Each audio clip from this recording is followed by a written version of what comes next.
Hello. Hello, everyone. How are you today?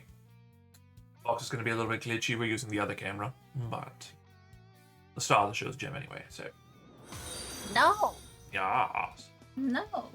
Thank you for the follow. Thank you. They did that lovely art of Goth Jim. Yes. Hello, hello. Today's a brand new experiment of sorts. We're going to do some art tutorials. Holy heck. You look so different. Right. Right. Yeah, I guess if you missed the debut / re-debut, yeah. We had a change for Fox. Yeah. So we were talking about trying to do things more on a regular schedule every week. Yeah. And we both wanted to do something art related, and I thought that it would be fun to have some form of like art tutorial, draw with me type stuff on Sundays. So we're gonna try and keep up with that, and yeah, for the most part, it's gonna be just like basic stuff. It's weird seeing you so different. Yeah. It's the new model.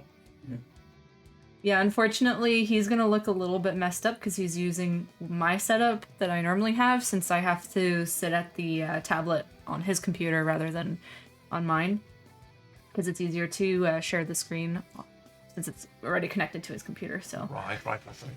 yeah, so today we're gonna have less Scuff Gem and more Scuff Fox. It's more fitting anyway. It's true.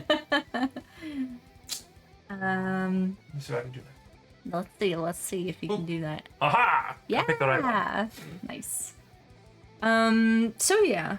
Basically the idea is just to go over like basic stuff for drawing via tablet. Today I don't really have much of a plan since this was kind of like a last minute idea type thing and I was busy this week. But Hey, Angel. hopefully the next stream I'm gonna have more of like a set plan of specifics that I'm gonna go over and show you guys how to draw like faces, bodies, skeletal structures, stuff like that. All the bones. I don't claim in any way to be like an extreme expert or anything, so I'm gonna do my best to just show you guys how I do things, I suppose, or how I feel like things that I've learned that made more sense to me and helped me improve my own art. So today I think what we're gonna do is I'm gonna just explain the main program that I use for drawing.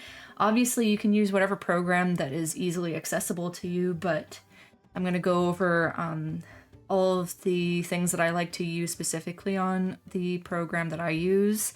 So that way it'll be a little bit easier when I'm talking about, just, this tool, use this tool or whatever, you'll probably have a better understanding of it. Besides that, I think maybe we could write down a list of things that maybe you guys will be more interested in learning, so I can make sure to include that at some point.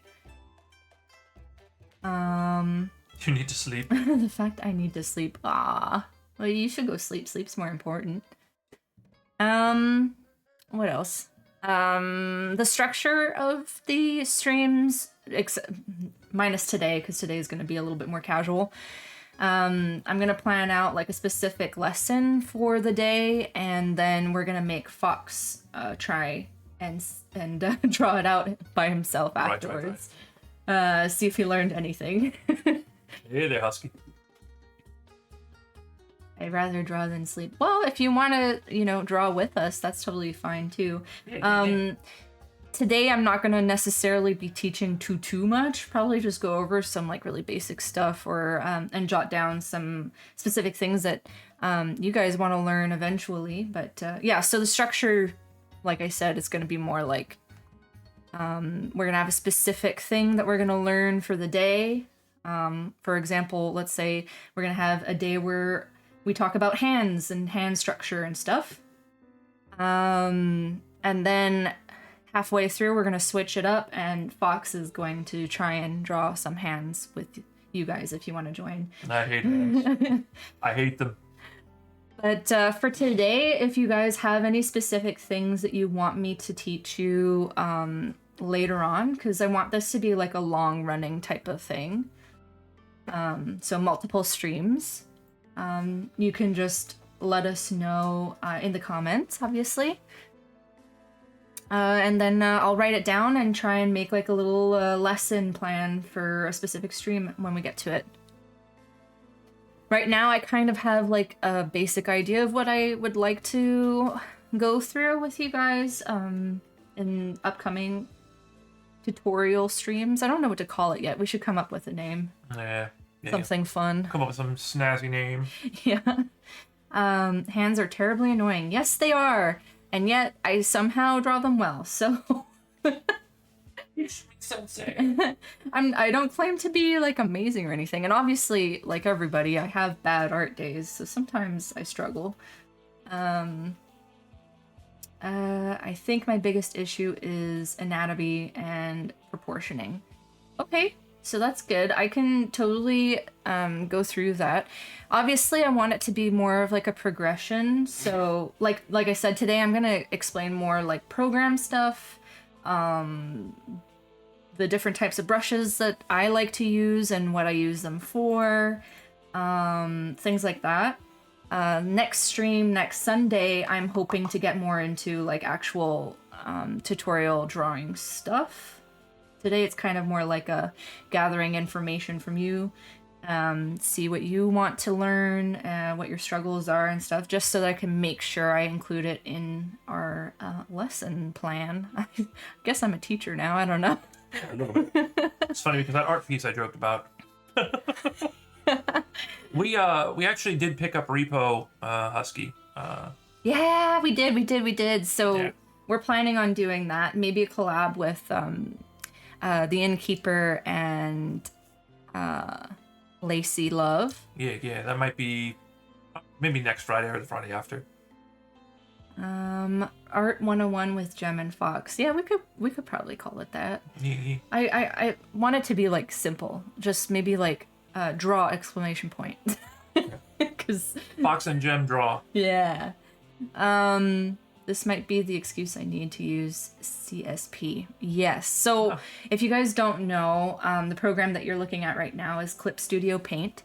I recommend it to literally anybody that wants to draw, or any professional artists even. It is a program that I find extremely user-friendly.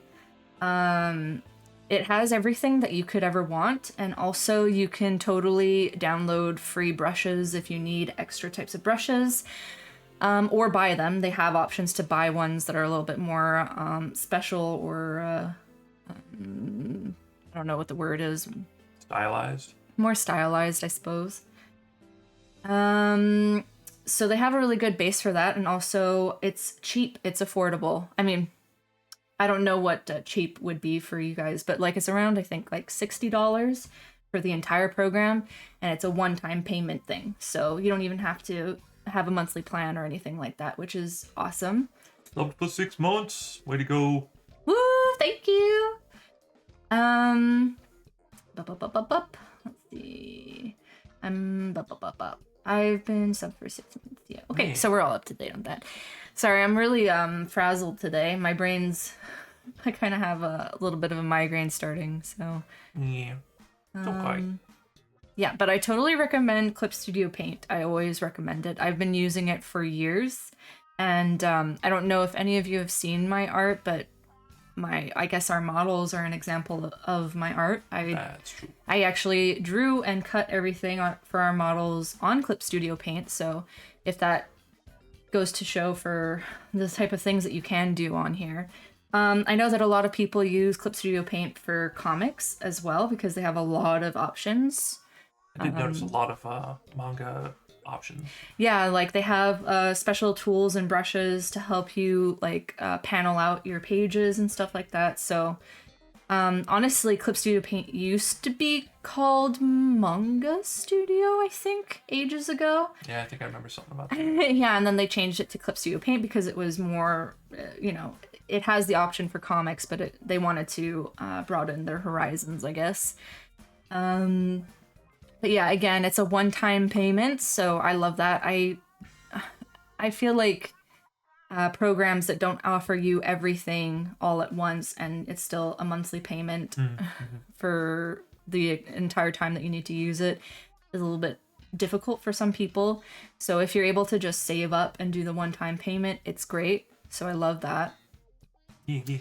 I want to learn Clip Studio Paint just so I have options outside of Procreate and in case my iPad fails.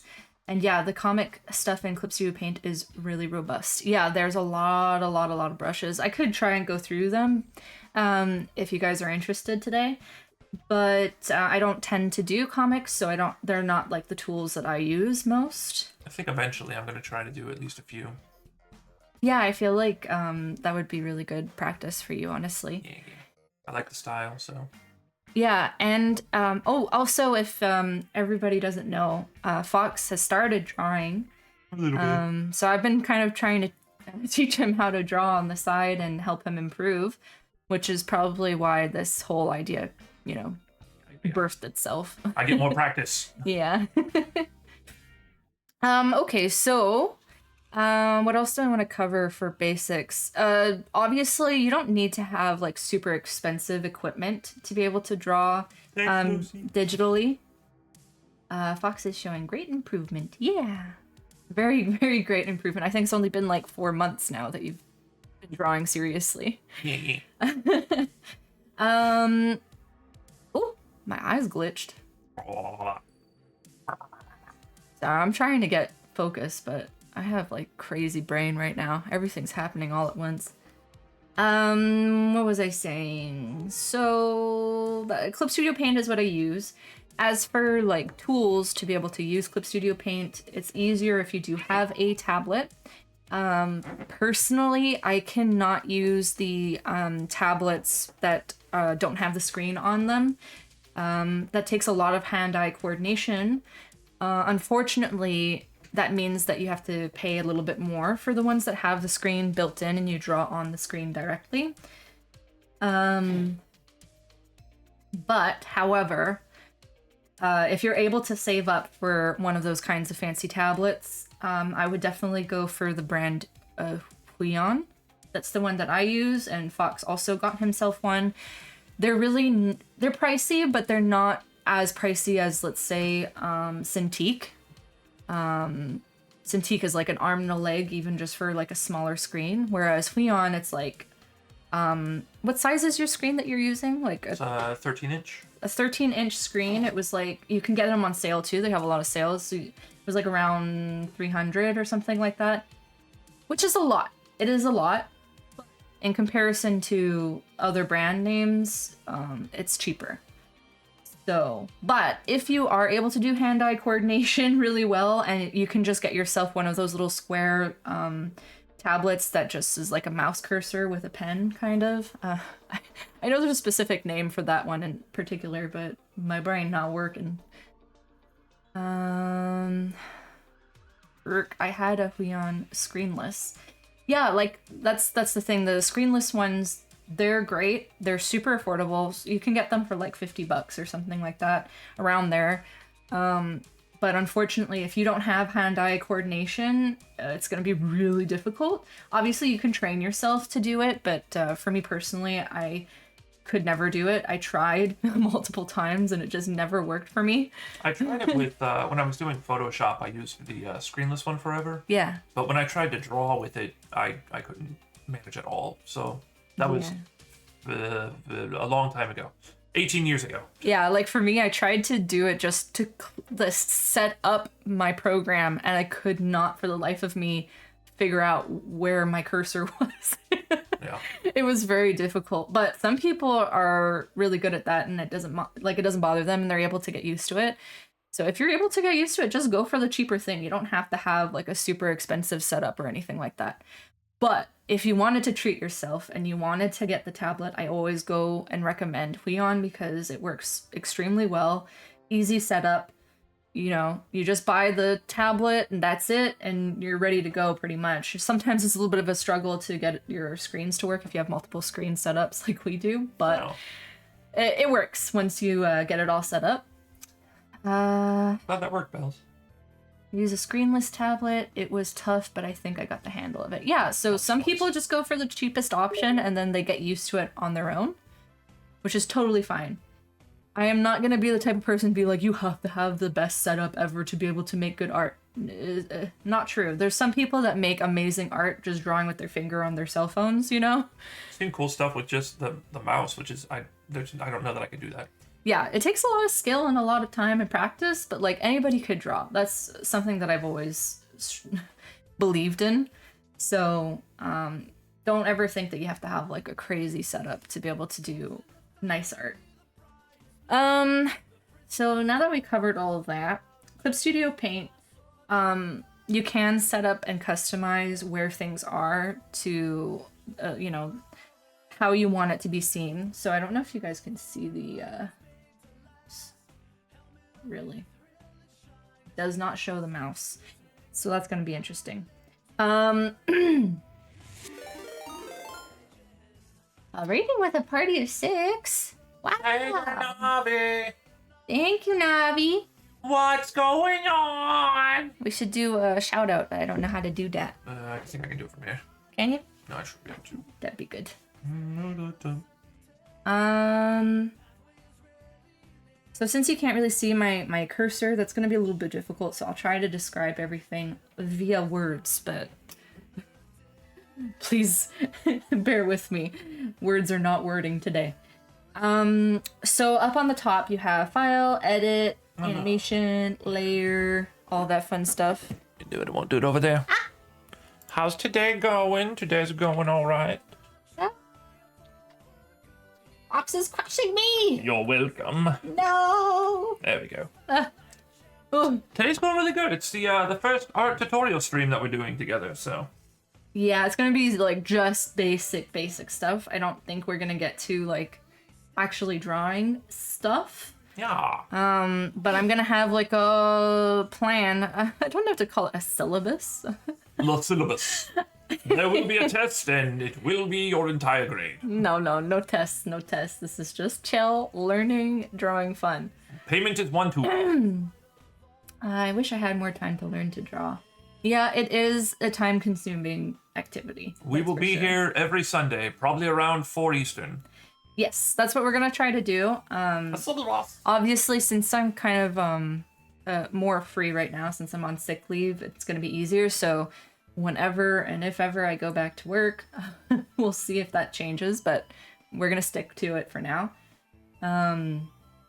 Yeah, so the program is very easy. In the right hand corner you have the navigator, so this kind of helps you move your canvas around. Underneath you can minimize, zoom in, so that's good.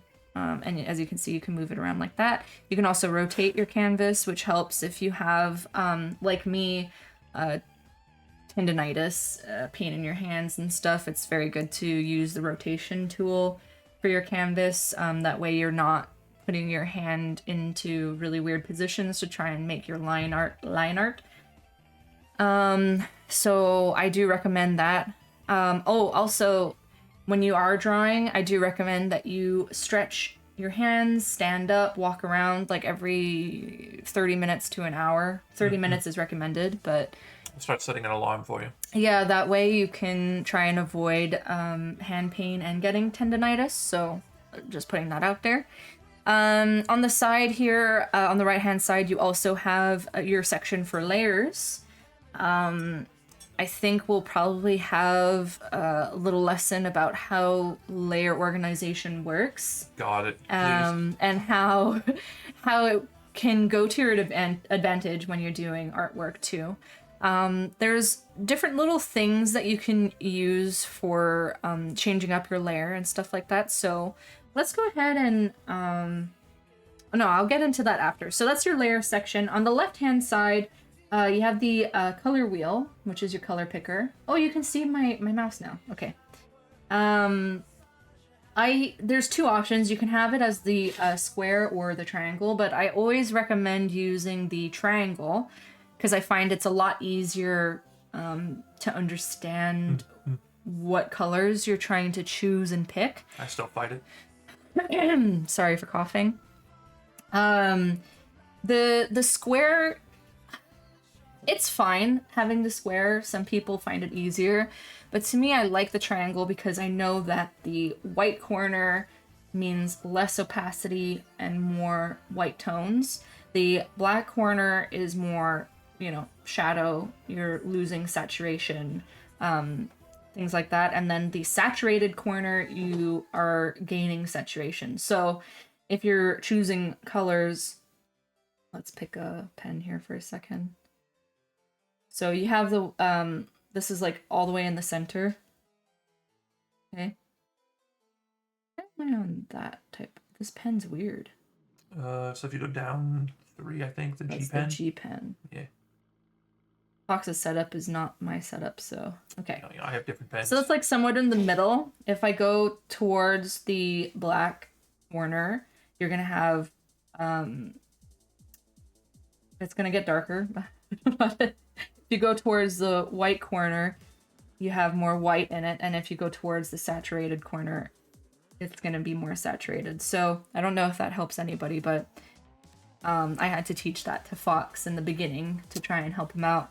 Yeah, I didn't understand what they meant by darker at some points, so I kept going towards black. Yeah. So more saturation at that point.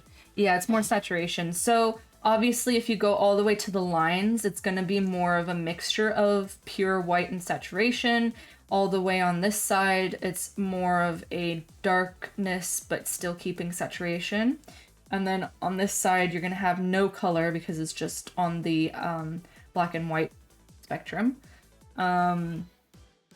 So the more you move in the center, the more you get a mixture of the three corners. So I find that having the triangle is just visually easier to understand color picking.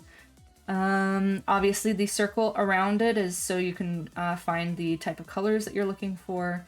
And that's about that for the color wheel.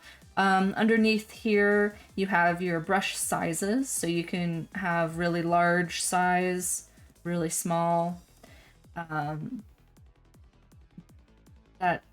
Usually, depending on the size of your canvas that you're working on, that's more of a personal preference, I think. I tend to have really high resolution because I like to zoom in and put in a lot of details. They're 14K by 9K at 600 DPI. Yeah. I also have it that high because I used to do artwork that I printed out and sold at conventions, and I liked having a larger print. So canvas size, that's always something that you have to do a little bit of research on, just so you know, like, it really depends on what you're going to be doing with the art piece. But since I take commissions and stuff, I like to work big, so that way the commissioner can do whatever they want with the art piece. If they want to have a big poster, they can do it. Anywho, it's the here in this box, it's the tool properties, so you can actually customize your tools in different ways. The brush size, you could do the brush size here, but I like to just pick it from here. I like the set sizes a little bit better. Opacity, so you can make it less opaque. They also have different options here for different types of pens. You could play around with it and see what you like. But usually I tend to just go for whatever the program offers on a basic level. So they have their own settings when you download the program, but you can play around with it anyways and find what you like. You can even customize your own pens too, and make your own. I've never played around with that though. I like to just make my life easy. Download and be done with it. Yeah. And then at the bottom here, Obviously the setup's a little bit different because Fox played around with it so that it's comfortable to how he likes to work. So it might be a little bit mixed up. It's not like how you first download the program or anything like that, but down here you can choose what type of pen you want. So the G pen is a basic pen that you get with the program. I think it's just a classic one or whatever. Yeah, as you can see here, it's very like hard edged.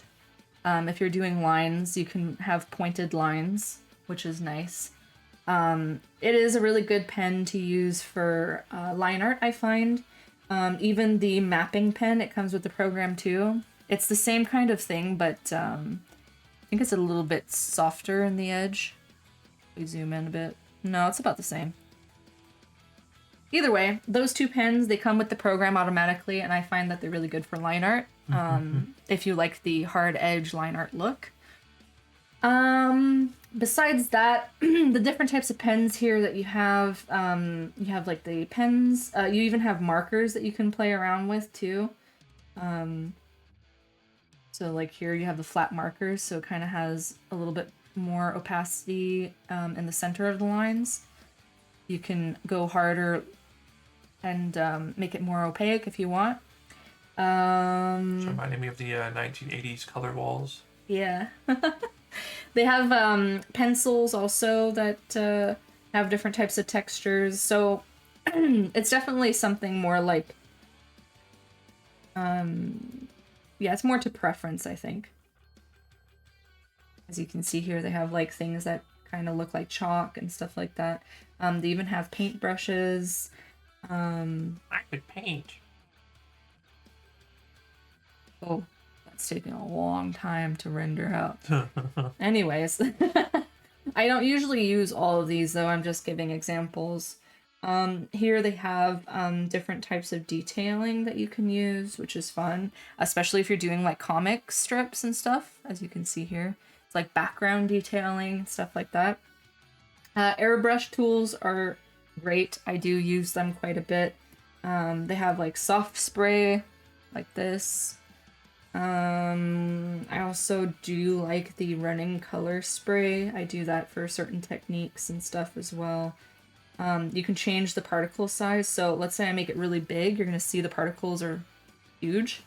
If I make them smaller, then they look like little speckles, which is nice. Also what I like is the harder you press, the more intense it is. But you can do it really light also.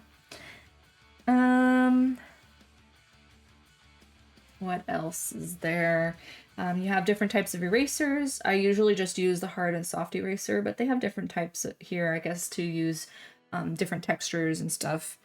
Sometimes erasing can help you with blending and texturizing and stuff like that, so it's a fun tool to play around with for sure. Besides that, they do have blurring tools and blending tools, which is good if you like to have art styles that blend out like skin tones and shadows and stuff like that. So just as an example, this is the blur tool. So if I put it on here, it's gonna blur out the edges of the color. Works really nicely. So it works really well. If you want to put on like blush, you can just put on a hard line of blush on a character and then just blend it out with the blur tool. Blend tool, I don't like it as much. I feel like it's a little bit intense. It doesn't work as well as I wish it would. It does mix the two colors together, but it's not as smooth, I guess, is the word I'm looking for. You have to be able to know how to use this brush really well to make it look like it's smooth. If not, as you can see, it's gonna look a little bit PC, a little blotchy. There's that. Obviously you have the bucket fill tool, which is always good. You have different options of what kind of filling you can have. I always go to refer to other layers because that's just how I work. So eventually I'll teach you guys how I finish like a full piece. We'll see how that goes though. We're gonna start from the very beginning for everyone, so Total steps. I'm gonna do little baby steps. What else is there?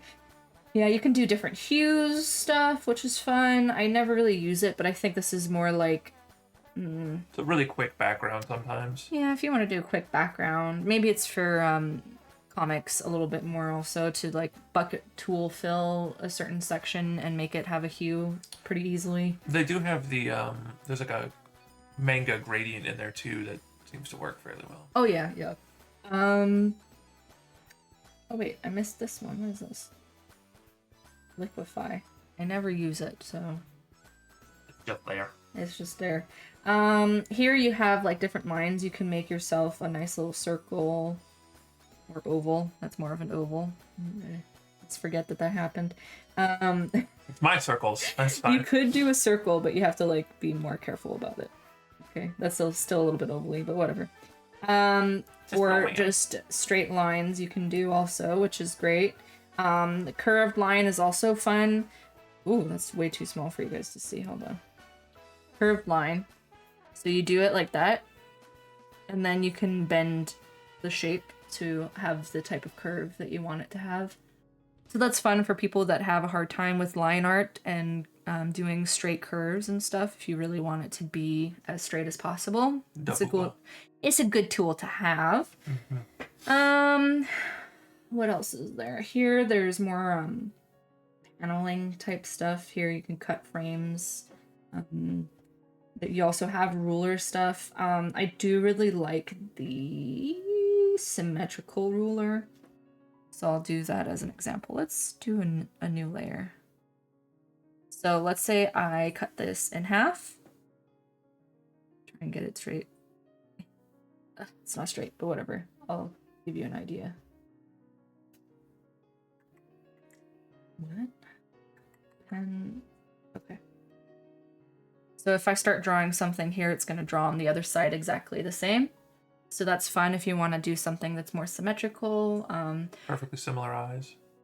Yeah, you should be using this if you're drawing models. I did not do that at all because I have a hard time drawing symmetrical and not making it look weird. But the times that I have used this is like for backgrounds. If I want to do a really quick background, you know, you can do like a bunch of trees or whatever and make it look like a false perspective. Or like detailing for armor. If you have a character that's looking straight forward, it's kind of easy to like do really cool details that's going to be the same on either side rather than trying to replicate it by hand. It's so pretty. So that's a fun little thing that you can do. There's also text here, but it's all like simple text. It's not really that special. You can also do different types of bubbles for comic books. The speechy bubbles and the thought bubbles. Yeah, you even have like things like this too, which is fun. Yeah.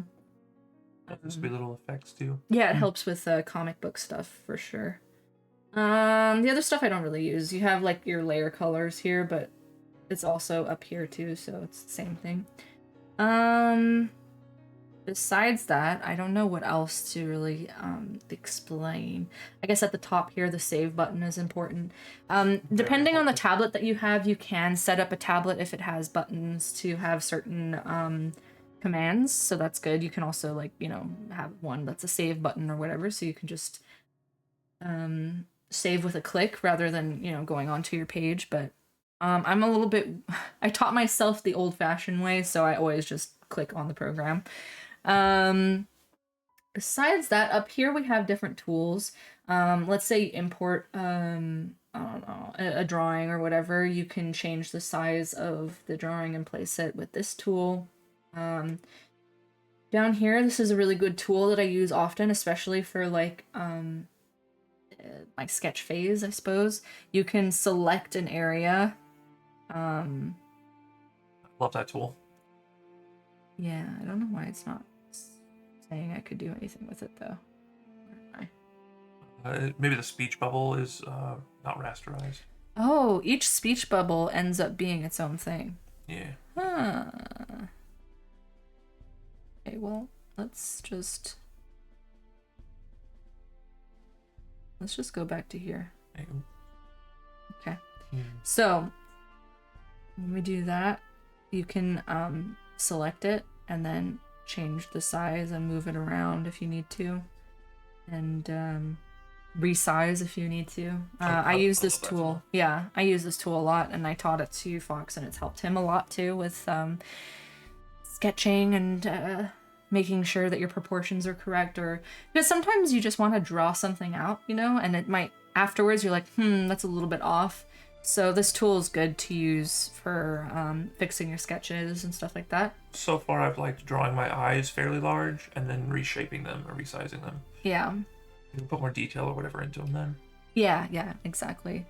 I use it a lot to fix my eyes. Sometimes I draw eyes too big or too small, and I, just select them and change them. Sometimes even I find that the placement of my facial features for a character is just not great. So I use this tool a lot to try and fix things. My eyes are really going a little bit wonky. So I do use that tool a lot. It's very useful. I always say that when you're drawing, like, try and use the tools in the program to your advantage. You don't have to, like when you're doing traditional art, it's kind of like a one go thing. If you make a mistake, you kind of have to go with it. Hey. Stop, innkeeper. Keep. What was I saying? I got distracted. My brain no work. Use the tools in the program to your advantage. Yeah, that's the thing. Like, a lot of people find digital art really daunting, and I totally get it. It is a lot to work with, and it is very different from traditional art. But I also think that it's really fun because it's a little bit more forgiving if you know what you're doing. You can try and edit things that you would not be able to edit in traditional art. There are so many times where I was drawing traditional art and I realized that the perspective or the foreshortening was completely wrong, but there was only so many times I could erase something and redraw it before the page, disintegrated. Yeah, you have a gray smudge. So I feel like it's a little bit more forgiving because it is digital. You can just erase something and it not, damage the art piece in any way. So I feel that a lot with the pen and paper until I got the tablet with the screen on it, because then I can see what I'm drawing. Yeah, so that's why in the beginning I mentioned that I really do recommend having a tablet with a screen that you can draw directly on, especially if you are used to doing traditional art. It is a better transition, but again, it is more pricey. It's more pricey than just having the tablet without the screen and you have to do hand-eye coordination. There's a name for it. I wish I could remember it. Yeah. Yeah, that's the thing though, is tablet with a screen is expensive, but I always say go for Huion because you can get a smaller tablet and it still works exactly the same, and it is not as expensive as you think it will be. Most people are like, oh, if I'm gonna get an art tablet, it needs to be Cintiq. Cintiq costs your life, okay? I've had one and it broke down anyways, so you might as well just go for the cheaper tablet option because it still works exactly the same. Agreed. Lacey Valley Talented deserves. Yeah, Lacey deserves the tablet. Mine's a 13-inch, and what was it, $300? 13-inch. Yeah, I think it was like just under 300. Yeah, so that wasn't real bad at all. Yes, it is pricey. It's something to save up for. I get it. Not everybody can just, throw $300 for a tablet. But Wow. I do recommend it because it is an easier transition. So if you're able to save up for it, I definitely recommend trying. The tablet's 13 inches, so a little bit bigger than a normal iPad. Yeah, I'd say it's like about the size of like a regular paper page. Yeah, I think the screen itself ends up being, an 11 by whatever, 17 or something. Yeah, which honestly, it's not that bad. I've been helping him and drawing on here as well, and I'm used to working on bigger tablets. But again, my tablet, which is much bigger, I didn't pay that much for, and they always have sales. I paid, I think, $600. Jeb's is much bigger than mine, so, I'm used to it. I think I paid $600 for it, and it's like 3 times the size. So Huion is a really affordable option in comparison to other types of tablets. So So I definitely recommend Huion. And also I don't know, I feel like it's just user friendly too. Cintiq was so hard to get used to. Matt Silly, you can't just ask Fox how many inches they use. Like I said, Gem's bigger than mine, so Yeah. I'm okay with that. No, because, well, Fox wasn't sure if, like, the drawing thing was gonna go anywhere, but Yeah. I had a feeling that he was gonna like it, so we got the smaller size. Eventually, maybe, if he wants to, he can upgrade, but again, the smaller size works exactly the same, and on top of that, because you can zoom in on a piece, it doesn't really matter too much. Like, it's not like, you stay on this size. Like, here, you can zoom in like crazy, you know? It's all about technique. And only now is this getting a little bit glitchy, but we're like it's only a little bit pixelated now, but I'm like, if you can see the red speckle here, that's the size of the screen right now. You You know, so if it's a matter of like, oh, well, I want the bigger screen because I'll be able to see details better, that's false. If somebody says that, that's false. It's a little bit more comfortable for me because of my joint issues to have a bigger screen. This one takes up less desk space. But this one definitely takes up less desk space, like Fox said. And honestly, it works the same. It's the exact same thing, so. Incoming ads! Oh no. In a few seconds. So what else? I think that's pretty much it for the program. Like, what is available to you. There's a lot of stuff. We work in a lot of layers. Oh yeah, a lot of layers. A lot of layers. Folders and layers. Yeah, so, let's just delete all of these. Well, trash. We're all trash.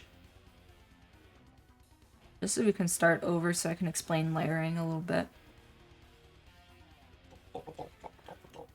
Let me delete the layers. I had to make a file that has the basics of every layer, of every project for all the layers. So I have a template file now.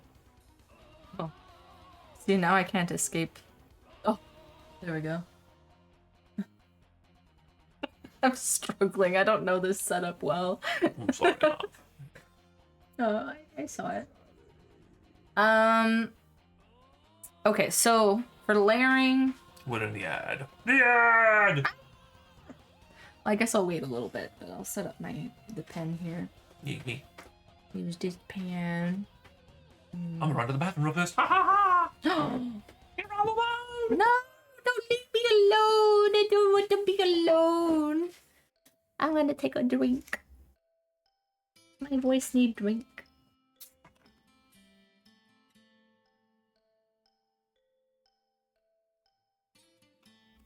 Ah. Well, while Fox is at the bathroom, how's everybody doing? Is what I'm explaining okay? Fox, don't message and chat while you're on the bathroom, on the toilet.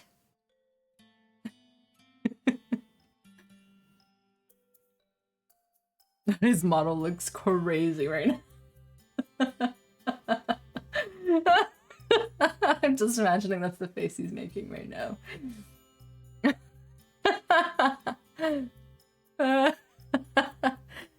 Oh boy.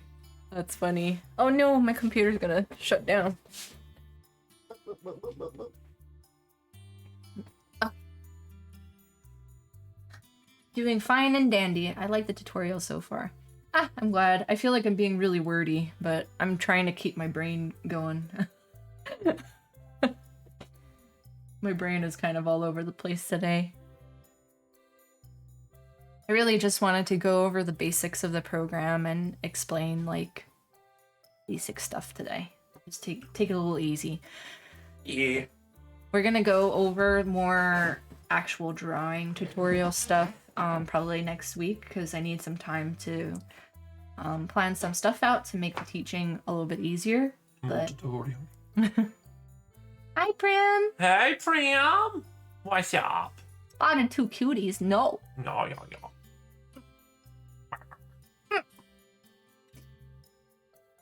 no. Okay, so I think we're back now, right? Yeah, we're all good. Layering. I don't even know where to start. So Line color sketch. So you do sketching, right? Boop, boop, boop. Let's do a little sketchy.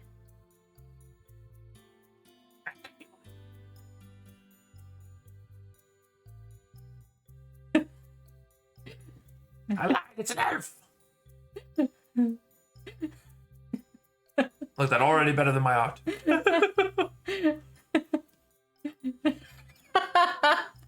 This is stupid. Angry fox. Okay. That's my sketch. So when you do a sketch and you want to develop your sketch, okay, you can reduce the opacity of the layer with this little thing here. You can make it lower if you want. Also, I recommend sketching in. Some people, if they have complex poses with multiple characters, they'll give different colors to each character, which is good. I recommend that. It does help. I started, it was pretty solid. Okay, so then you can make a new layer with this little button here. And then you can start developing your sketch more, right? Adding more details. I hate it whenever I like my sketch better than my line art. That does happen a lot for people, Yeah. unfortunately. Okay, so you add more detail. This is almost like I'm doing line art, honestly. I have a hard time with the sketching phase, I feel. Your sketches sometimes look like they're almost finished line art. I love it. If you don't like what you just did, this is the undo button right up here. I don't know if you guys can see there. So let's say I'm doing the line art phase right now, okay? It's gonna look like shit anyways because I'm doing this really fast. Sometimes I will change certain line art layers and separate them because it makes it easier for rendering and coloring. So let's do this. This is Fox. So for example, let's say I did this and I want to do the hair, okay? Usually I'll have the hair line art on a separate layer. So I'll do another layer here. And then I'll start doing the details of the hair.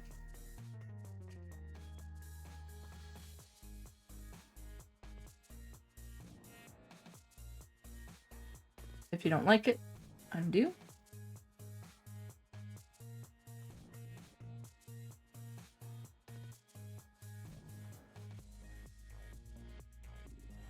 Right? This reason for doing it on a separate layer, it's better because you can just erase things. Oh, your erasers are small. Mm-hmm. I hate it. So, for example, let's say I fuck this up and it's on top of everything. If I erase it and it's on a separate layer, then I'm not touching the line art that I did for the ear, for example. So that makes it easier. If not, if you're doing it all on the same layer, it makes it a lot more difficult if you want to erase things. You're gonna be ruining the type of line art that you had before, so then that causes you to redo things a lot. So it just saves you time to use layering to your advantage in that sense. So, you got Fox. Gemini's so smooth. I'm gonna give him a little snazzy... Little snazzy little hair here. Okay. So now that you can see here, I don't need the sketch layer anymore, so you can just hide it with the little eyeball on the side here. And as you can see, the hair is on a separate layer. But I'm seeing a lot of line art that's interfering with my hair layer. So I can go back to the bottom layer where I did the face and body and just erase those parts that I want to have hidden from the hair. Also a good way of cleaning up line art and stuff like that too. So I don't want the brows to show. Some people like to leave their brows in the hair. It's a specific style of sorts, which is totally fine. I wonder if that's just for the better expressions through the hair or something. I think so, but for me personally, I like to keep things. Let me realistic. Yeah, I guess. I don't know what to call my style, to be honest. So, like I'm doing here, if you want to clean up your line art, you totally can. Use the erasing tool to your advantage. Right? So, it's gonna be really shitty looking. I'm sorry, guys. Marvelous. I'm just doing this for the sake of explaining things, but now I'm starting to look into the details of everything. Okay. Anyways, let's give him a little Grinch curvature here. As you can see here, I'm using the erasing tool to my advantage to clean up line art, which you totally can do. It's not illegal. It does smooth it out better if you can get the line to go straight, you know, as you're erasing it. Yeah, so a good trick for doing this is using different size tools for it. So let's say I do a line like this. Ooh, I don't like that happened like that. So you can erase it and then try again. But let's say you see this little bump here. It's very hard to see here. Hold on. So I'm going to exaggerate it a little bit. Let's say there's a little bump there in your line art and you don't want it to be there. You can just erase it. Okay? Mm-hmm. Or let's say you erase and you mess up. Sorry. I was about to swear. Good. Let's say you mess up a little bit here. 18 plus 3. When you're erasing, trying to clean it or whatever. You could always just do undo button and restart. But for the sake of the explanation, let's say you mess up, you mess up the line. I always say to try and just build it back up with your line art. Like that, with little tiny strokes like that. Or you could also use a smaller brush size to help you make sure that it's like a little bit more easier to manage because of the pressure sensitivity tool. Like if I press harder, it's gonna fill up the entire size of the brush. If I press lighter, it doesn't necessarily fill up the whole brush. Koozie, hello. But let's say you want the brush to be the same size as the line, you can just try and find it by selecting your sizes. That also helps a lot. It's a good tool to have. What's up, Coos? Hi, Koozie. Thank you for coming in. It's good to see you. Okay. So. I look brilliant. Now that you have your line art done, okay, you have a tool here that's like a little file, so you can put things in folders. Let's say I want all the line art to be in one folder. We can do that. That helps you organize things a little bit better. I also do recommend you naming your layers. It's going to help you find stuff later on, especially if you're someone like me that has like 10,000 layers. Uh-huh. I am still guilty for not naming my layers, and then I regret it the moment I'm trying to find something specific and I have to like close and reopen each layer just to see where it's on. So don't be like me and actually name your layers. So now in this folder we have all the line art, which is great. We could do another folder here and start doing the coloring if we want to. So what I recommend to do for coloring is to have each section or each color on its own layer. This is going to help you when you want to render or add detail and shading to that specific layer. It's going to be way easier this way. So I'll just show you. I don't have Fox's actual color palette up, so we're going to just eyeball it, I think. Mm-hmm.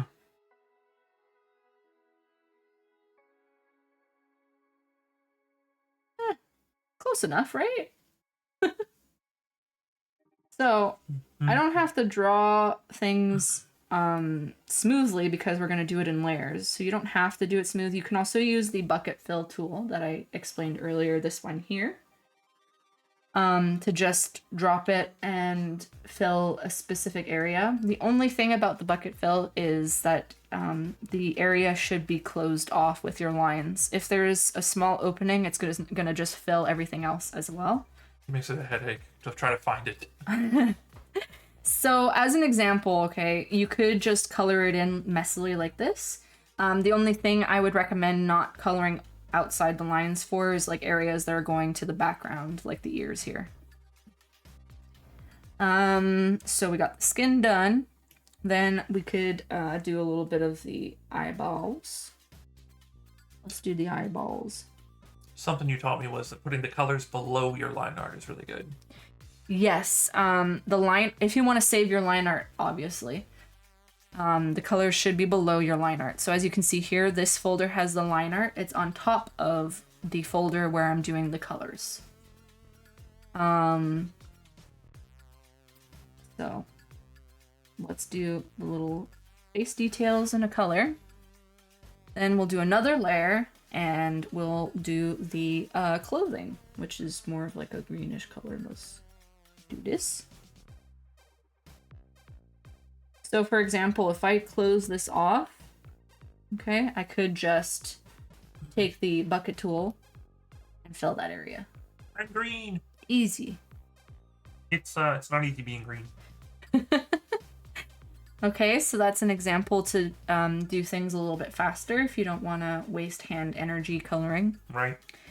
But some people like the coloring process. It's whatever you like to do. Now we're going to need the orange hair.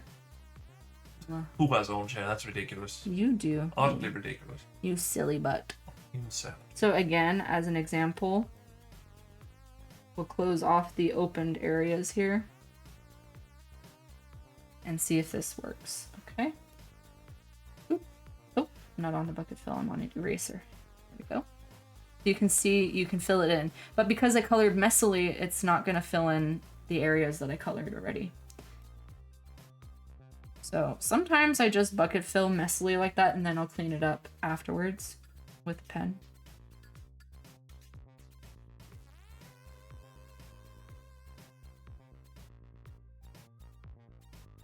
Boop, boop, boop.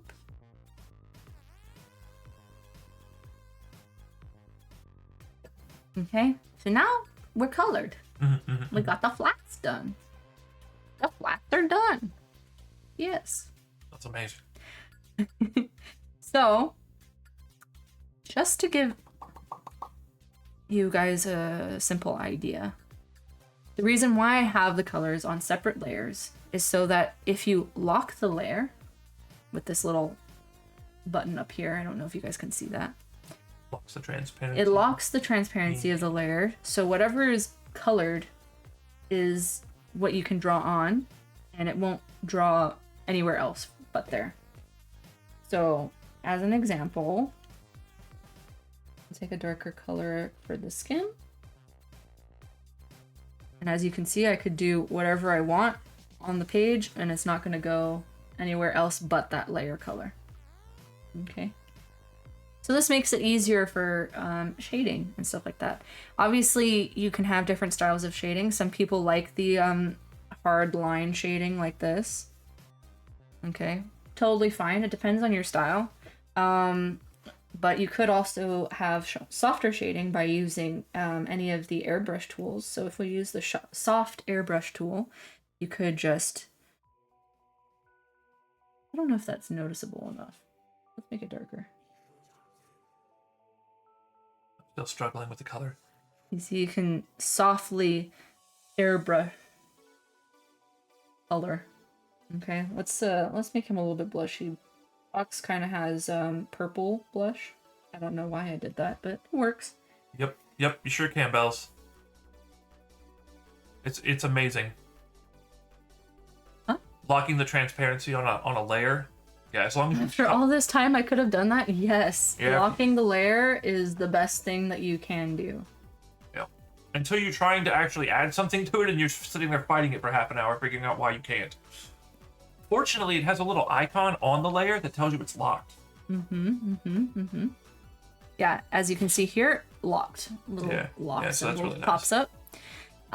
This will save you so much time. Before I knew this, I used to color and shade and then have to erase everything that was outside of the lines, and it took so much time and effort, and honestly didn't help with my my chronic pain issues and stuff like that. So now you know, you've learned. this would have saved me so much freaking time. Yeah, this is our our entire goal is done now. We've taught someone something. We taught somebody something. I can now retire. Right. Where's our pension? Okay, so that's one way of doing your detailing and stuff like that. I'm gonna put something on the side here as an example. Let's do it under here, just to give you guys like a better representation of stuff. Let's do a neutral kind of color. It's not neutral at all, but it's purple. Let's do a ball here. Okay. So, you have this ball. Blob.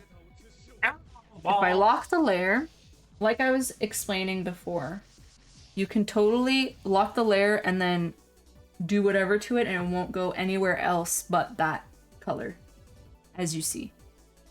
As for shading, you can totally shade with the soft airbrush tool as well.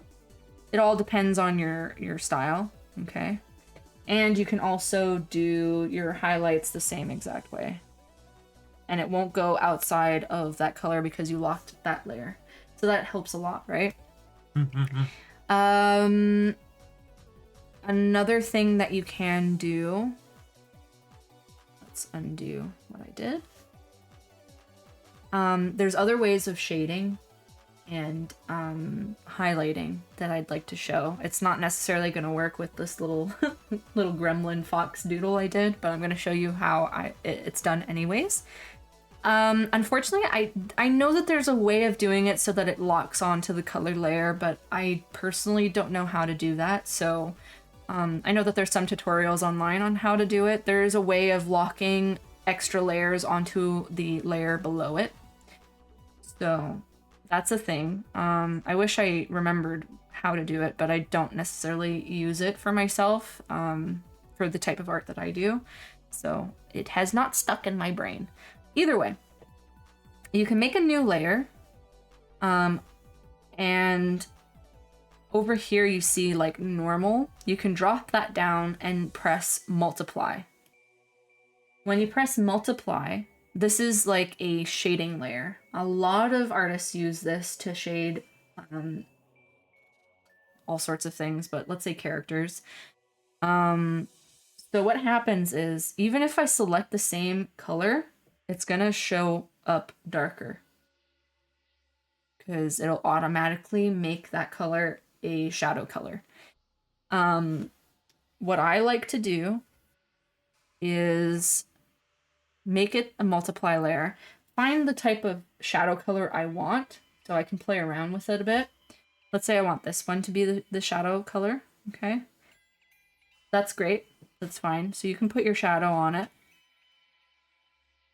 But you can also change the opacity. So if it's too dark, but you like the color, you can always just lessen it a bit to make it less opaque. I have liked doing the super dark shadow just so I can see where everything is and then reducing it. Yeah, so you can totally do that. I like to figure out the opacity that I want automatically because that also changes the look of a piece. But you can just put it all down at 100 and then reduce it. But the thing about the multiply layer is that it's going to not be as opaque and like line art and stuff is going to show underneath it. So that's fun. Let me just do an example of that, I guess. I'll do like a darker purple color and do some doodles so you can see what I'm talking about. Let's do a lighter one also as an example. So as you can see, if you have a whole bunch of detail work that you already did, if you have the multiply layer on top, it's going to shade everything and it won't cover any of the details. So this is at 100%. You can still see all the details underneath. And And then you can lessen it if you want to. Okay. Yeah. So that helps a lot with shading as well. I love using a multiply layer for shading. I use it for every single thing. Besides the multiply layer, I love to make another layer and turn it into an add glow layer. This is a really good way of highlighting a piece and further, I don't know how to describe it. For me, it helps me get the shading shapes, like the actual shape of a skin surface or an object, I guess, to make it look like it's more round and more 3D. So you can totally play around with it and use it to your advantage to make something look like it's more 3D without having to do all the shading work. You can kind of just let the brush do the work, which is great. So if I go back to the highlight, no, not the highlight, the soft airbrush tool. I do recommend playing around with it, but usually if it's on the white and saturated line, it's going to do a good highlight, but you can play around and choose what color you would like. And then on the add glow layer, you just do that. It's great. I love it so much. The more condensed the color is, the brighter it's going to look, but it automatically does a hue of color changing into the regular color that's underneath it or the shadow layer. So it automatically makes it look like it's round. So if I do it bigger, as you can see, there's like several layers of different colors that transition into the color below it. Makes life so much easier. I just did one little circle here and it looks like a sphere already, right?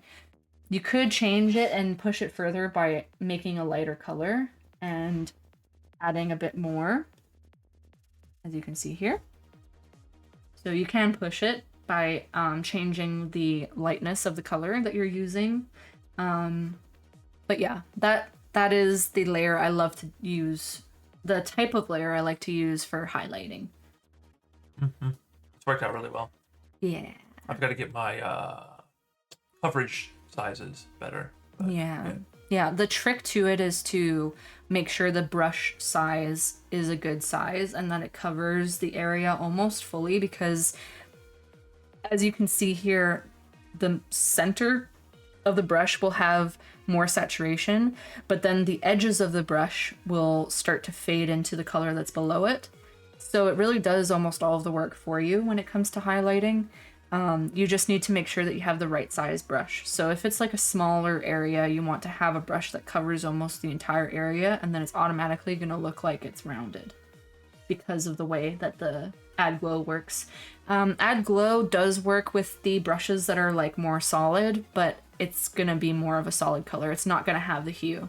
You definitely want to use more of like an airbrush tool or things like that to have this effect. So for example, if I use like the pen that I was using on the glow layer, it doesn't really do anything. It just adds a light color. And it might be a little bit of a different color depending on, you know, what color you choose, but it doesn't really do much for highlighting. It really only has this effect if it's like a airbrush tool or a soft brush tool. There was a brush that we downloaded that I like to use a lot that also works really well with this. I can show it. You changed the name of it, didn't you? I believe so. I think it's the shading brush. Okay, so as an it's got the weird example, shape. we'll do it in a different color for fun and see what happens. Doesn't work as nicely. Yeah, I don't like the shape of it. I wish there was a way to change that. Let's change it back to purple. Maybe that'll have the effect better. No, not really. Weird. The smudgy. Usually, it has the same kind of effect. Oh yeah, you can see it there a little bit. So if I zoom in, you see how the center of it is a lot brighter the more you put on, and then as it fades out, it kind of has a different color.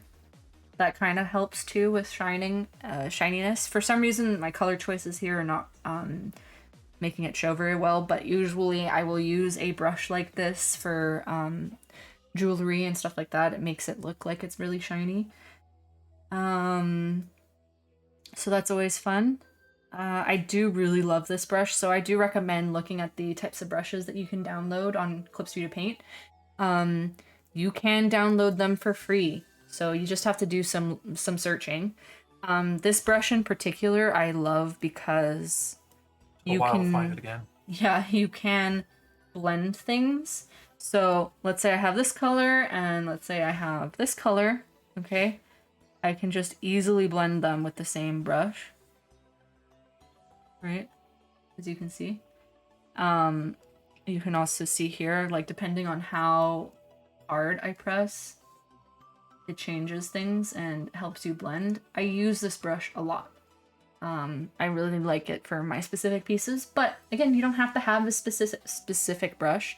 You can use the basic tools that comes with the program. But again, this brush was free on Clip Studio Paint, so if you look at what they have, you can download brushes that will help you with the specific style that you want to accomplish and the specific type of blending you want to do. Whatever it is, they have different types of brushes that people have made.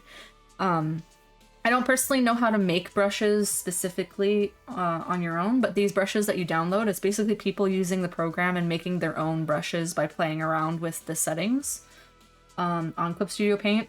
So you could really just make your own brush too if you wanted to. It's free, so. So that's those things.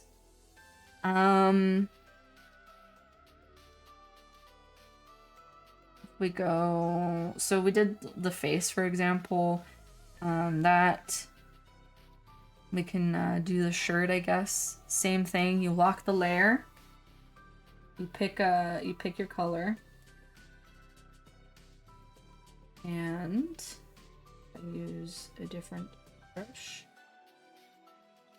You see that I'm not coloring outside of the area. It's not interacting with the other colors, which is nice. That's fun.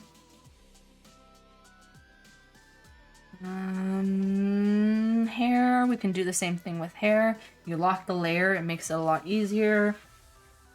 You take the color that you want. Let's do the airbrush tool for fun. Do all of our shading. And then we can do our highlighting.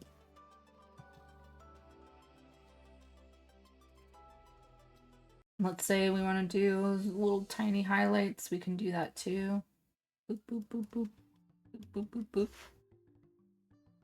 Boop, boop. And an ad. I'm gonna take a sip. I'm losing my voice. Drinky poo.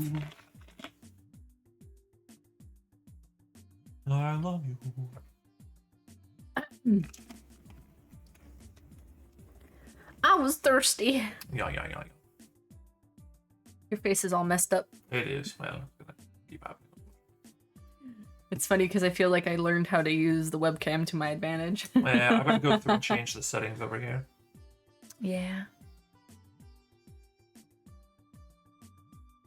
Ooh. We got a lot of people watching. I hope I'm helping. I feel like I'm just rambling on and on. I think you're doing good. Yeah. Next week we'll have work on basic forms or something at the beginning. Oh yeah. I think Probably. I was gonna ask if there's specific things that people want to learn, so I can make sure that they're in the plans, in the works. Yeah. I guess now I could also show. Well, I don't want people to miss out. There you go. I think we're back. Are we back? We're back. So, the same idea of locking layers, I like to use this to change the colors of my line art. So you can do the same thing on line art. This is for the hair. You lock the layer, and then you choose the type of color you want your line art to be. This one I'm still having a hard time with. Making it look natural, at least. Yeah, and then, boop, there's the line art. you change the color of the line art. Easy peasy. You can also see that because it's on top of the other layer, because it was black, you didn't notice that it was over your line art. You can just fix things by erasing. Erase tool is a great tool to have.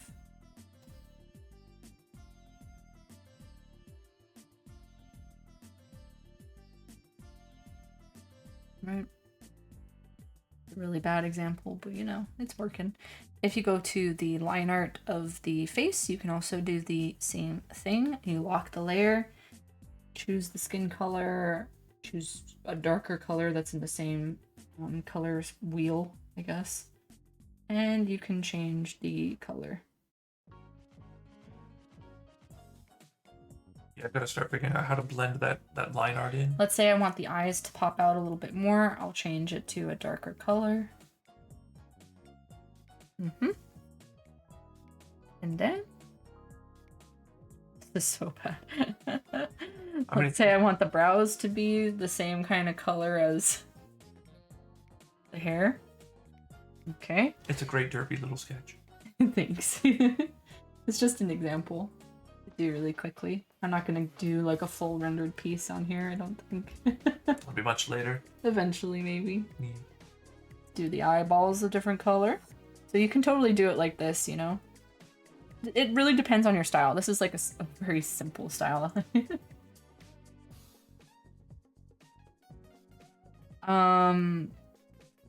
Another thing.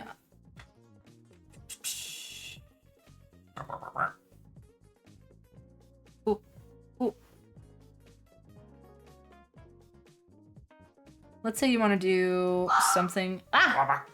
I got scared! I get it. You jump scared me. What's up, Tina? How you doing, dear? Good to see you. Shinies, yay. Hello. Okay, so I think that's like kind of explains things. Do you guys have any questions so far of like how to use the program and like the basics of layering and stuff like that? I could totally have an entire day where I explain more complex layering for sure. But I'm going to take some time now. If you have any things that you really want me to go over of like how to draw blank, please put it in the comments right now so that I can have Fox take notes. I'll be the secretary. Yeah. I already want to go over all of the basics. So skeletal structures, perspective for faces, how to draw eyes, Proportions. all of the proportions, how to make things look correct. Shading a face, God. Yeah, how to shade a face, how to make something look like it's shiny, how to draw hair, how to color hair, you know. I definitely want to go over everything, and obviously this is going to be like a long running stream. Every Sunday for the most part. I'm gonna try to. Yeah, so my plan is to like pick a topic and focus on that for an entire day, pretty much, and then drill it into my head. Drill it into Fox's head, then he can try and recreate it, and we can go over any questions and stuff like that too. I just really want to like help people improve drawing, I guess. Not that you need to improve anything, really. Improve. Everybody has their own style and stuff like that, you know. It's not like learn how to draw latex. That's a good one because I just figured that out for myself the other day. I needed it for a different character, so we sat and experimented for a while. Yeah, so we could add that, how to draw latex. That's a really good one. That could take an entire stream for sure. Yeah. Yeah. If there's anything else, please just comment it. We're gonna write it all down, and then I'm gonna take an entire week to like figure out how I want to go about teaching it, have examples ready and stuff like that, so it's gonna be less scuff as it is right now. And it'll be a lot more fast and concise to go over things with you guys. And then we'll have more time to like actually answer any questions or elaborate on things that didn't make sense. I really just want to try and be as helpful as I can be to everybody because so many people, one of the biggest things that people say for me online is, oh, I wish I could draw like you. It's so good. And it's like, you don't have to draw like me. You can have your own style and your own identity, but you can still draw, you know? You have to understand that I was nothing at the beginning of this year as far as art was concerned. Like, Yeah. it was very rough, very a 5-year-old drawing, effectively. And just having just the guidance a bit was amazing to be able to just get proportions and somewhat of the shapes that I wanted to get in there, you know.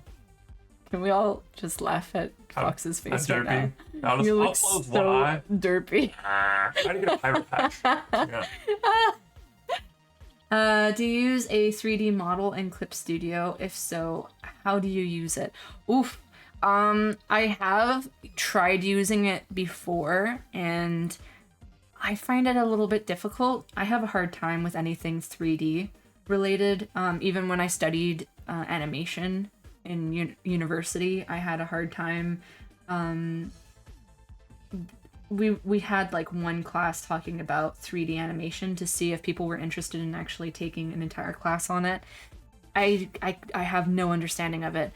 However, Clip Studio Paint does do it in a way that's a lot easier. You can just download the model and move it around yourself. To download the model, you can just go into the Clip Studio Paint page. I don't know That's how to. the store or whatever it is. It's not really a store, but when you download Clip Studio Paint, you get the program, but you also get like the helper bot thing. I don't remember what it's called exactly, but to download your brushes and stuff like that, it goes through there. But I think it's also here too. If you open this, trying to remember, might be here. Yeah. Yeah, I don't think it'll show it on the screen. It's showing that menu, but it won't open the other one. Yeah, no, it's showing exactly what it's supposed to be. Oh. So let me just close these so that it's out of the way. I don't really remember how to. Here, let's. I don't even know where that was. Yeah, I don't remember how to download it. There's a way of putting it. Maybe I could just drag and drop it. Let's see that. Did it put it on that layer that you turned off? Which layer? Oh, Yeah, this one. I don't know. Hey, there you go. There we go. So it was on the side menu up here. And then you go into poses. You can get entire body, hand. And then it gets a little bit complicated here. I think you can just select an area. And Yeah, there's so many little rotation points. you know, you can move it this way, move it this way. It takes a lot of time, okay? I don't know if it's like easy for people to see, but you can rotate your stuff here. Change the body position. It's a lot of playing around. They do have poses that are like already made that you can do. But a lot of people do use this to help them with posing and stuff like that. Totally valid. Use what you gotta use to help you. This just is a little bit difficult and complicated for me. It takes a lot of time to try and get the specific pose that you want. Some people are way better at it than I am, so but that's kind of how you do it. And this comes with Clip Studio Paint. You don't have to download anything. It's just a basic thing that they give you, which is amazing. Really cool tool, at least. It's an amazing tool to have.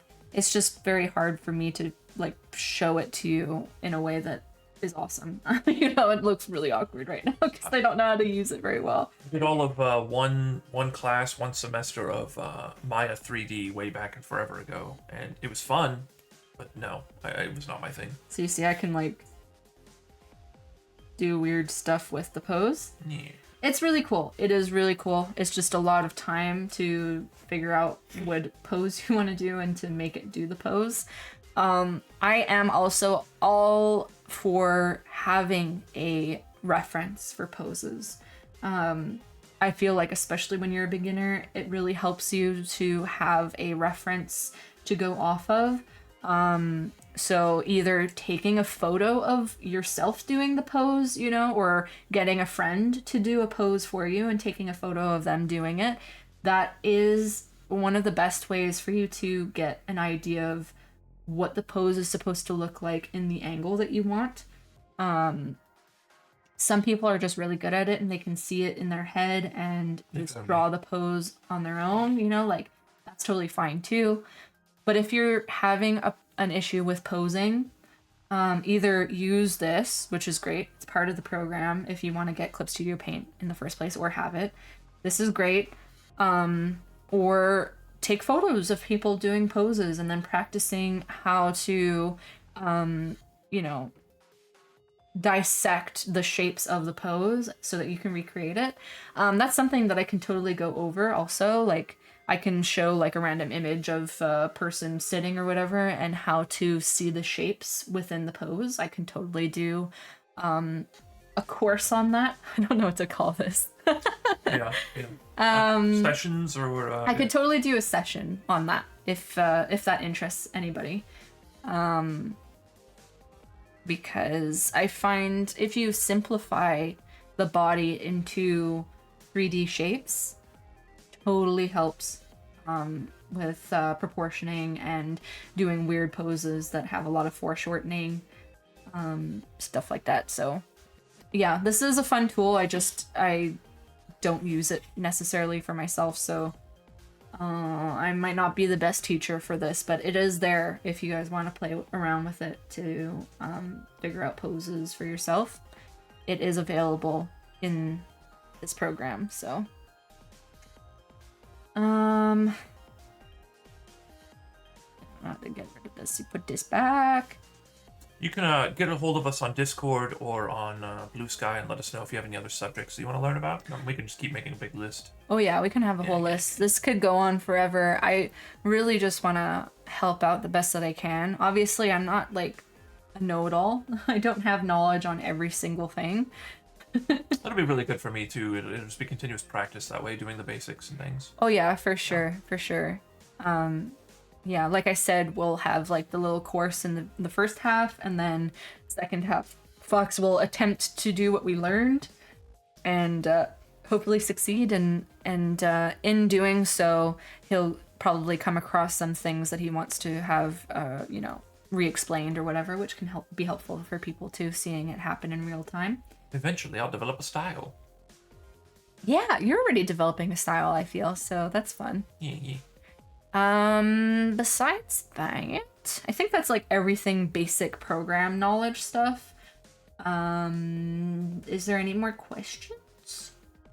Because, about the program anyways, like basic program stuff. Yeah. I think next week we start working on skeleton stuff. We get the basic down. Oh yeah. I think next week we're gonna focus on that for sure. We want to get all of the basics done and out of the way, and then after that's done and people feel comfortable with that, then we could probably go into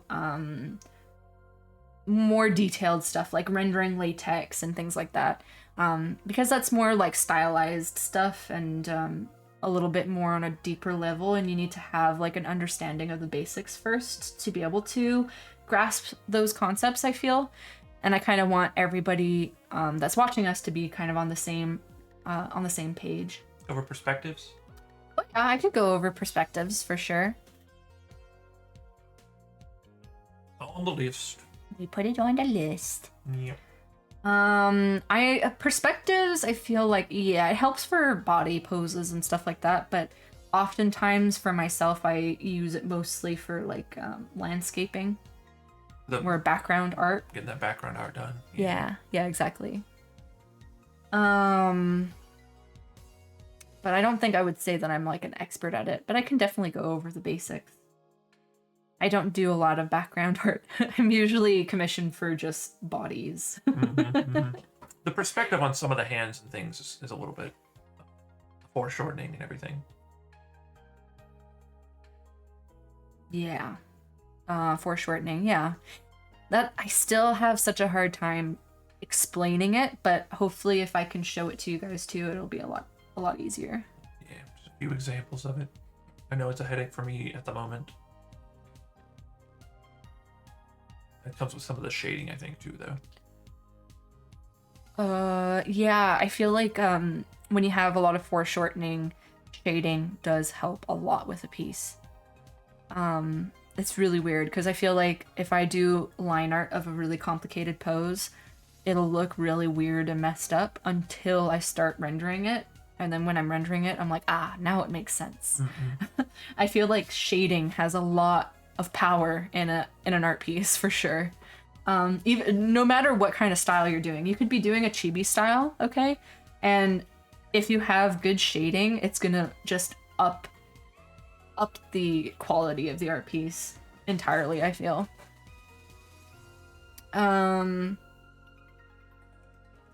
Yeah, so I think that's pretty much it. Like, I went over the layering and how that kind of works and the tools that I specifically use for myself mostly. Name your layers, always. Yeah, don't do what I do and name your layers because it's going to save you a lot of time. There's times where it took me a good, 20 minutes to find a specific layer.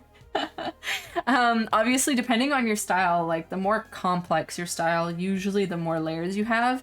There are some artists out there that just do a one layer thing and just do their artwork like painting, Kudos to them. I wish I could do that, but that ain't me. That's not me. I'd like to make my life easier by having layers, but at the same time, I guess it could be complicated if you're not organized. Naming layers is like documenting code. Either you do it or you regret not. Yeah, exactly. Yeah. I had to make a template document so that I open it every time that has the basic layers. So it's like eyes, hair, all in the colors, all in the lines, or I would forget. Yeah, it's really I'm really bad at that. I start naming specific layers. I started making sure to name specific layers, and then when I start rendering, I just stop naming the layers, but at least I'll remember kind of where it is in location. So if I find the layers that I did name, I'll better find it, but still, you should just name your layers. Don't be lazy like me. I wish whenever I created a layer that it would automatically tell you to name it, it would automatically let you type. That'd be great. Oh, yeah. Sometimes it's a little bit weird. You have to double click, and then sometimes it doesn't actually select the naming part of the layer. But anyways, if you're trying to name a layer, usually you just double click it. 400 times. 400 times, and then you can name your layer. Oh, Fox is kind of in the way there. You're welcome. I can't move over. You look like you're trying to take a little poopy. That's right. I need more water. Layering is... I feel like when I was transitioning from traditional art into digital art, that was the hardest part, was layering. Because it's such a foreign concept when you're a traditional artist to... The best way that helped me, I think, get a grasp at layering is if you know how to paint on canvas. You kind of have to work in layers there as well. So that kind of helped me figure out how layering was supposed to work when I was first transitioning into digital art. You kind of have to have your base coat, then you do your shadows, and then you do the base colors, and then the highlighting, and then, you start rendering and layers and stuff like that. I feel like thinking about it in that way definitely helped me with the transition. However, painting and layering in that way is not the same as layers digital. Because you can't just do a layer and then paint underneath the layer, if you do your line art, you can't just paint underneath the line art. It's really weird, but at the same time, I feel like that's the bonus of digital art because you can do things like that. You can just totally focus on line art and then do the coloring underneath the layer of your line art, you know, rather than having to color everything first and then do your line art on top of it afterwards. Oh yeah. Clothing I have barely started ever. Oh, I want to learn clothing and wrinkles and such. Totally. We'll definitely go over that. Obviously, if you're like going to watch all of our art streaming tutorials and stuff, it might take us a little while to get there because I really just want to focus on the basic stuff first. Because I'm still a baby. Yeah, Fox is still a baby, so. I've progressed fast, but I'm still a baby. Yeah. I will sit there and bang my head against the keyboard for half an hour trying to put a face together. Yeah.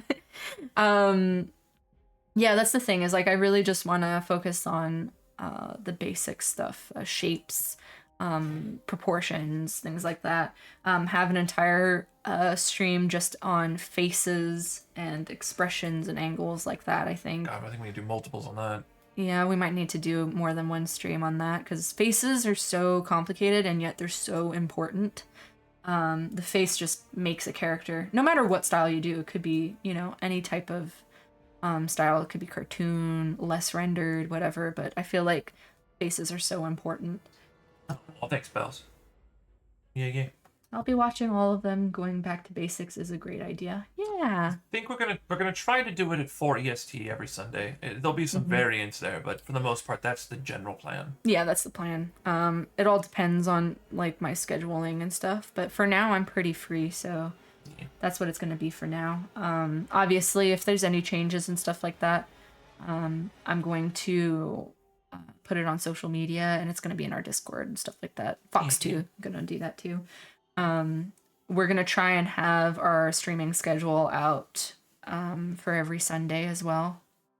Yeah, I'll try to put it out Saturday nights usually. We're gonna focus on streaming Friday, Saturday, Sunday. Yeah. Fridays like collabs or party games. Saturdays are kind of random, and then Sundays is art. Yeah. So. Yeah.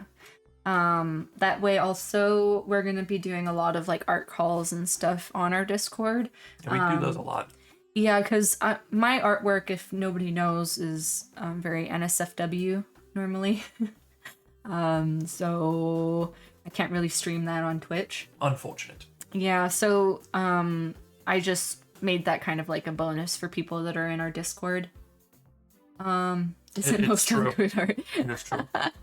Yeah, probably. Yeah, we do it like 3 to 5 times a week. We do art calls and whatever in Discord. They're kind of random, just whenever we feel energy, you know? Yeah, because if you don't know this about me, I've been pretty sick lately. So there are times where I just don't have energy during the day, and then eventually I'll have a random spurt of energy like late at night. Yeah, Bells.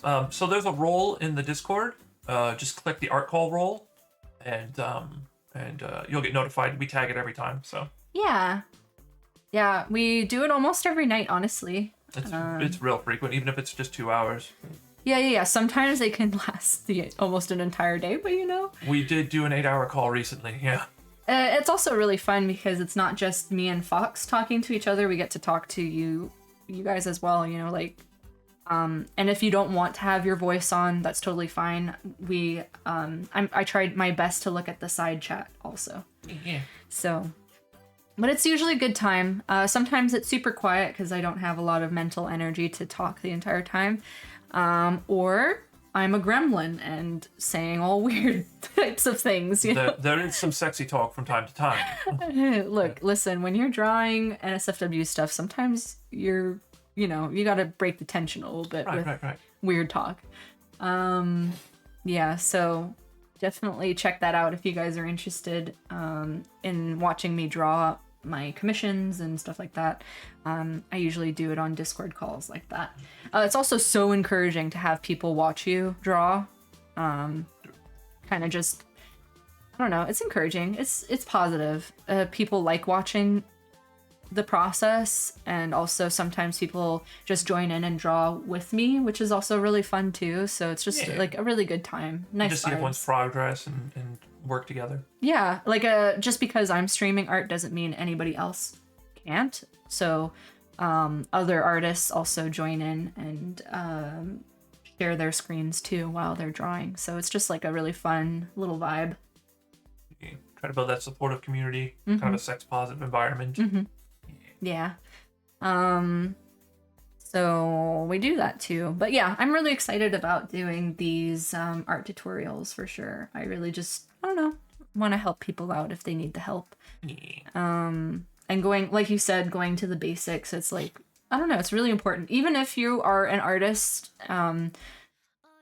that's like, I don't know, that you do art for a living or whatever, sometimes it's fun to revisit the basics and see how other people do it. You might find new tricks and stuff like that too, you know? I like watching it for sure, because sometimes I'm like, oh, I could do it like that? That's awesome. Let me switch up my own way of doing things just to make life easier. Yeah. That sounds really fun. Would be great to also draw with company. Yeah, it's just a really nice vibe. Yeah, most of the time I would say we're pretty like chill. We're all listening to our own music kind of a thing and just drawing together.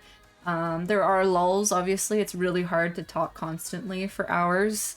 So, you know, there are times where it's silent and all you can hear is people, you know, scratching while they're drawing. Right. But, you know, sometimes it's a good time. It can get a little bit, you know, full of random jokes and weirdness. Gremlin mode, as I would usually say. Yeah. But, yeah, it's fun. It's a good time. It's fun to hang out with friends and draw and support each other. Perfect. Well, we can wrap it up then for today. We can do a raid. Yeah, that sounds good. And then, yeah, I'll try to get the schedule for the week out tonight. And then we'll probably be around Discord tonight, tomorrow, whatever. So we're around it 24/7, really. Yeah. But we got a lot of real supportive people in there. So yeah. Maybe before we raid out, we just give one last chance for if anybody wanted to add anything to the list of things that they want to learn. And I'll make sure that we cover it at some point. I don't know when, because I just want to go over basics first, but it's good to know what people are like, I don't know, not struggling with, but things that they want to learn and see how I would handle it or tackle it. yeah. And We can figure a way. We'll have to start to figure a way how to deal with like the naughty bits, and to figure how to show things like that on stream. Not like. Anyway, we'll figure that out. Rendering fears as other different body parts. Well, we can also do that on. If anything, we could do it on Discord. Yeah, it's just safer to do it on Discord. How to explain it without showing it, kind of thing. Yeah, because I mean, nobody really asks me anything, but sometimes there's questions here and there of how I do things. But like on Discord, you can totally ask me like yeah, we can do that. Tips and tricks on things too. Like I really don't mind. I love feeling like I'm helping people. You know, it's the added bonus of hanging around outside of streams. Yeah. Yeah. On stream, obviously, it's gonna be safe for work because that's what it has to be. But stupid Twitch. Basics are basics. No, it's good to know them. So yeah, I could totally do lessons on rendering clothes and stuff. I don't usually draw clothing, but you do well with jewelry and everything. It's really good. Well, I mean, I know how to draw clothes. I used to draw them all the time, but my content changed quite a bit. So, but yeah. Fishnets. Yeah, I learned how to do fishnets recently. That was really good. The braids were really good. You taught. Yeah, I think going over like hair and how that works too is a good thing too. Yeah, because people, a lot of the time, people say that hair is a really hard thing to draw, and I totally get it because I struggled with hair forever, and now I feel like it's not too bad. It is a lot of effort though for my usual style, but I'm trying to develop something with mine. I don't want to duplicate it. By the way, who is a mod in the server to see NSFW stuff in the Discord server? I already gave it to you. Yeah. Feel free to ask questions openly in the Discord. Yeah, you can message me too. That's fine. And somebody will help. Usually it's me and Fox. I don't really know how to do things on the technical level for Discord. I'm kind of there to make sure that people are not being disrespectful or whatever, which Yep. doesn't really happen in our server. We're all really good and chill. Yeah. But I'm kind of there to make sure that stuff is taken care of. Fox does technical stuff, but we also have our friend Acreos that helps us with a lot of like the deeper technical stuff. So Yeah, they're a miracle. yeah, so yeah, just feel free to just ask randomly wherever. It doesn't matter. Well, Yeah. someone will see it and we'll figure it out for you. My DMs are open too, so if you're in the server, you should be able to get a hold of me. Yep. All right, I'm gonna push the raid button. Okay. It'll start up. Yeah. Thank you for hanging out, everyone. This wonderful first instructional session. Yeah. It was a lot of fun. I hope that it wasn't too wordy. I feel like I was rambling a lot, but the next stream will definitely have more structure for sure. Yeah, it doesn't work. And we'll start getting into like actual tutorial stuff then. I'll fix those later. Next Sunday, same time. Rambling good. Rambling is the best. Oh, thank you. Yeah, let's go for 2 in a row. All right. Well, I hope you guys have fun. Bye, everybody. We'll see you later. Bye.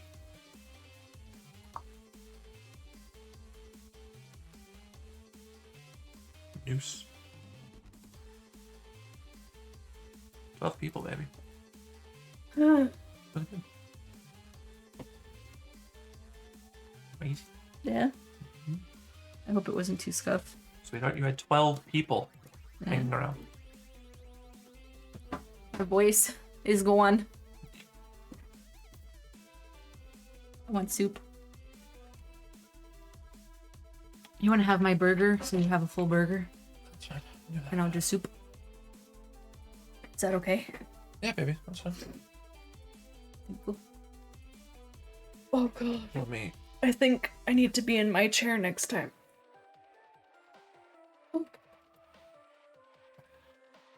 I think for a first one it was pretty good though. It was really good. Because now they know how this works, so I can just focus on the drawing stuff. What do you think? Let me get up. And it's best. Maybe we swap chairs. I didn't think about that.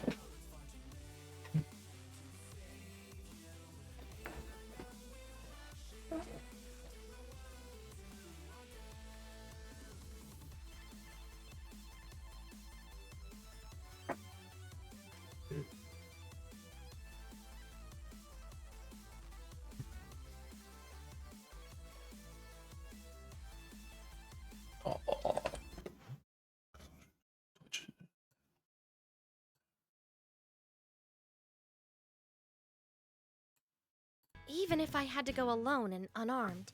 If Bread were a man of reason, he would have listened to King Jam. That's a fair point. Maybe fighting And they're is the stomping only upstairs way. again. I just hope we can settle this without You getting has such a good in the hands voice. of either Okay.